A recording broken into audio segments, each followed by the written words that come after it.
नमस्कार, आप देख रहे हैं न्यूज एक्सप्रेस और मैं हूं आपके साथ शावनी पटनायक। मेरे साथ मेरे सहयोगी अभिषेक कुंडीर भी मौजूद है।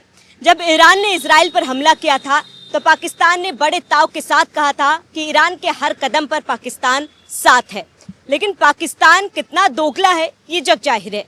पाकिस्तान जो कहता है वो करता नहीं और जो करता है वो कहता नहीं, ये तो सभी को पता है। और अब ईरान को लेकर भी ये बात स्पष्ट हो चुकी है, क्योंकि जहां एक तरफ पाकिस्तान लगातार ईरान का साथ देने की बात करती आई है, अब पाकिस्तान कहीं ना कहीं बैकफुट पे नजर आ रहा है। पाकिस्तान अपने ही उस बयान पर सफाई दे रहा है कि हमने ईरान का साथ देने के लिए नहीं कहा था, हमने ईरान को परमाणु बम देने के लिए नहीं कहा था। अभिषेक, जिस तरीके से पाकिस्तान लगातार ईरान के साथ खड़ी होती आई है, ईरान के साथ समर्थन में बात करती आई है, और अब जब इजराइल पर हमला ईरान ने किया था तब भी पाकिस्तान ने ईरान का साथ दिया था, लेकिन अब पाकिस्तान बैकफुट पर है। क्या पाकिस्तान को समझ में आ गया है कि ईरान का साथ देना पाकिस्तान के लिए सही नहीं है, और अगर ऐसा है तो क्यों? देखिए शावनी, पाकिस्तान कभी भी ईरान के साथ था ही नहीं। ये एक धोखा था। जब आप रेत में चलती हैं ना, कहीं रेगिस्तान में, आपको दिखता है कि ये मतलब दूर में कहीं पानी है, लेकिन जब आप उसके नज़दीक जाते हैं तो वो रेत ही नज़र आता है आपको। पाकिस्तान और ईरान सीमा साझा करते हैं, ज़मीनी सीमा साझा करते हैं। पाकिस्तान के आतंकवादी ईरान में हमला करते हैं, ईरानी सेना फिर उन्हें ठोकती है, पहली चीज़। दूसरी चीज़, अभी ऑपरेशन सिंदूर के बाद जिस तरीके से मतलब बेबी सिटिंग करने का काम अमेरिका ने पाकिस्तान को किया, 400 मिलियन देने की बात हो, या फिर जो एशियन डेवलपमेंट बैंक है उससे लोन दिलवाने की बात हो, IMF से लोन दिलवाने की बात हो, या फिर और मतलब कहें कि आपको और हथियारों को अपग्रेड करने की बात हो, ये सारी जो कहानी रची गई ना, और साथ में जो आसिम मुनीर है उसे फील्ड मार्शल का जो एक और टैग दिलवाया गया, वो सब अमेरिका ने किया है। आज अब मतलब लॉजिक नहीं बनता है कुछ भी। आज आसिम मुनीर कहाँ है पता है आपको? आसिम मुनीर अमेरिका में है। वो 7 दिन के दौरे पर अमेरिका में है और पिछले 3 दिन से वो वहाँ है, और जब से वो वहाँ है तभी से ये बयान आ रहे हैं। मतलब ईरान को एक धोखे में रखने की कोशिश की गई।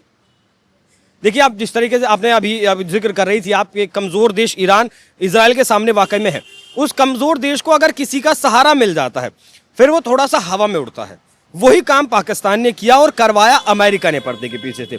कहा सबसे पहले जब ये हमला हुआ, इजराइल ने हमला किया, तो सबसे पहले पाकिस्तान निकल कर आया। पाकिस्तान ने पहले बयान में क्या कहा कि जितने भी मुस्लिम कंट्रीज़ हैं मिडिल ईस्ट के देशों में, वो सब कुछ अपने जो विवाद हैं उन्हें भूलकर उन्हें ईरान का साथ देना चाहिए, और हम सब मजबूती के साथ ईरान के साथ खड़े हैं। ठीक है, एक बयान आ गया। उसके बाद ये एक बयान आता है कि अगर इजराइल ईरान के ऊपर परमाणु हमला करता है, फिर ईरान की तरफ से पाकिस्तान इजराइल के ऊपर हमला करेगा। हालांकि उसके 1990 के जो डॉक्यूमेंट्स हैं IAEA के द्वारा, मतलब जो संरक्षण करती है एजेंसी हथियारों का, उसमें ये साफ तौर पर लिखा हुआ है कि आपके ऊपर अगर हमला होता है तो आप किसी के ऊपर परमाणु हथियार दाग सकते हैं, लेकिन किसी और के समर्थन में, क्योंकि नाटो का भी कंट्री नहीं है पाकिस्तान, किसी और के समर्थन में ऐसा नहीं कर सकते हैं। लेकिन फोन पर कहें या फिर पर्दे के पीछे से कहें, ये बात प्लांट पाकिस्तान ने ईरान में की। ये बयान ईरान से सामने आया, पाकिस्तान से सामने नहीं आया। पाकिस्तान के अधिकारियों ने नहीं कही इस बात को, उन्होंने सिर्फ साथ देने का बात कहा है, वो जो उनका पगला मंत्री आसिफ ख्वाजा उसने। लेकिन ये प्लांट बात पाकिस्तान ने ईरान में की। ईरान ने फिर ये बात बाहर निकाली, मीडिया में सर्कुलेट हुई, तब फिर पाकिस्तान का तो प्लान था, वो फिर ये जो बैकफुट पर आने वाली कहानी है वो सारी रची बुनी गई है। फिर वो आता है और बयान देता है कि नहीं, हम अपने परमाणु हथियार का इस्तेमाल ईरान के लिए नहीं करेंगे, क्योंकि हमारा जो मतलब एग्रीमेंट है, परमाणु वाला जो कॉन्ट्रैक्ट है, उसमें ऐसी कोई चीज़ नहीं लिखी है। अब उसका फ़ायदा क्या हुआ? जब उकसा दिया ईरान को पाकिस्तान ने, तो इजराइल के जवाब में ईरान ने भी हमला किया, 200 से ज़्यादा बैलिस्टिक मिसाइलें दागी। लेकिन आयरन डोम सिस्टम जो है इजराइल का, वो मतलब बहुत बेहतर है, 4 से 5 मिसाइल ही जाकर लगी। उसके बाद इजराइल ने जो तांडव किया है ईरान में, उसी का नतीजा है कि वहाँ के राष्ट्रपति मसूद पेजेस्कियान घुटनों के पर आ गए हैं, और वो अमेरिका जो डील पिछले 2 महीने से करने वाला था, 5 दौर की बातचीत जिसके लिए हुई थी, और अगली बातचीत 15 जून को जिसके लिए होनी थी, 15 जून से पहले हालांकि 12 जून को हमला हो जाता है, उस डील को करने के लिए तैयार है। मेरा मानना ऐसा है कि पाकिस्तान ने ये एक जाल बुना था, अमेरिका ने पाकिस्तान के रास्ते, और अब अमेरिका ईरान में तख्ता पलट करने में कामयाब रहेगा, क्योंकि ईरान के लोग भी सड़कों पर हैं। वो चाहते हैं कि ये जो तानाशाही सरकार है वो यहाँ से जल्द खत्म हो जाए।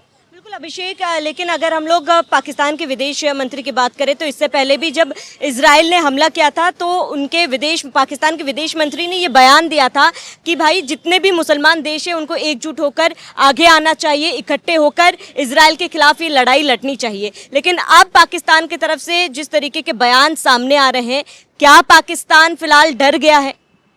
पाकिस्तान तो पहले से ही डरा हुआ है। पाकिस्तान युद्ध नहीं चाहता है, आप समझिए। पाकिस्तान को डॉलर चाहिए, वो अमेरिका देता है, हथियार चाइना देता है, दोनों देशों को वो लेकर चलता है। टोल कलेक्टर देश है।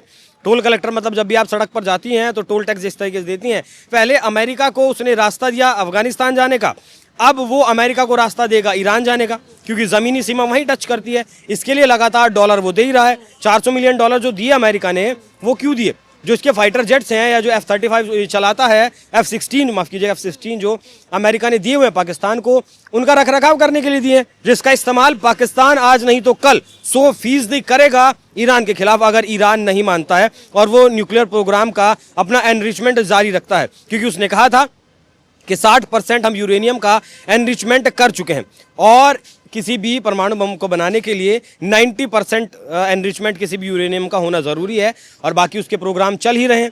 हालांकि इजराइल ने उसके जो परमाणु कार्यक्रम जहां चल रहे थे वहां हमला करने की कोशिश की, लेकिन वो कोई नुकसान नहीं पहुंचा पाया, क्योंकि पहुंचा भी नहीं सकता है, उसकी कुव्वत नहीं है इजराइल की भी इतनी।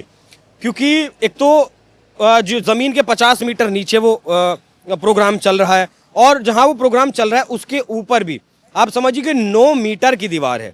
9 मीटर की दीवार के नीचे वो सब चल रहा है। उसके लिए एक कहा जाता है महाबम, S-30 करके उस बम का नाम है, उसकी ज़रूरत पड़ेगी, और वो इजराइल के पास नहीं है। तो पाकिस्तान डरा नहीं है। पाकिस्तान एक चाल का हिस्सा था, पाकिस्तान एक मोहरा था। दूसरा, पाकिस्तान को डॉलर चाहिए जो लगातार अमेरिका उसे दे रहा है। इजराइल को पूरी तरीके से काउंटर करना है, इजराइल में तख्ता पलट करना है। जिस तरीके से रजा पहलवी की सरकार थी, इन लोगों का व्यापार खुले तौर पर चलता था। ईरान को जब आप अगर देखेंगे 1979 से पहले, तो यूरोप का छोटा भाई लगता था वो। मतलब आप यूरोप चली जाइए या फिर ईरान चली जाइए, सेम लगता था। लेकिन आज वहाँ महिलाएं बुरकों में हैं, पढ़ने की इजाज़त नहीं है, नौकरी करने की इजाज़त नहीं है। तो इन चीज़ों से तंग आ चुकी है ईरान की जनता भी, और ये मौका पुतिन ने भी भुनाया। पुतिन ने भी कहा कि जनता को, ईरान की जनता को कहा कि भैया आप सड़कों पर उतरिए, ये जो तानाशाही सरकार है इसे ख़त्म करिए। बाकी पाकिस्तान अपनी चाल में कामयाब रहा है, जो चाल उसे चलने के लिए दी गई थी, बस इतना ही है। शावनी, अभिषेक, कहीं ना कहीं हर एक देश अपना अपना फायदा यहाँ पर देखने में लगा हुआ है, अपना फायदा निकालने में लगा हुआ है। और रही बात पाकिस्तान की, तो पाकिस्तान दुश्मन तो दुश्मन, अपने साथियों का भी साथ नहीं दे रहा है। इसमें ये चीज वो डॉलर का सगा है बस, और अमेरिका को उन मिडिल ईस्ट के देशों को बचाना है जहाँ से वो भारी भरकम निवेश लेकर जाते हैं अपने देश में, उनकी सुरक्षा का जिम्मा उठाना है, वो उन्हें बचाना है अमेरिका को, बस, और कुछ भी नहीं है कहानी। अब ये ईरान के ऊपर है कि ईरान ये समझे कि जो आपका साथ देने की बात कह रहा है वो आपके साथ कितना है। फिलहाल ये दोनों देशों के बीच की बात है, क्या तर्क निकल कर सामने आता है, क्या दोनों देश मध्यस्थता करते हैं या फिर तीसरे देश का सहारा लेते हैं, ये देखना महत्वपूर्ण होगा। फिलहाल आप बने रहिए न्यूज़ एक्सप्रेस के साथ।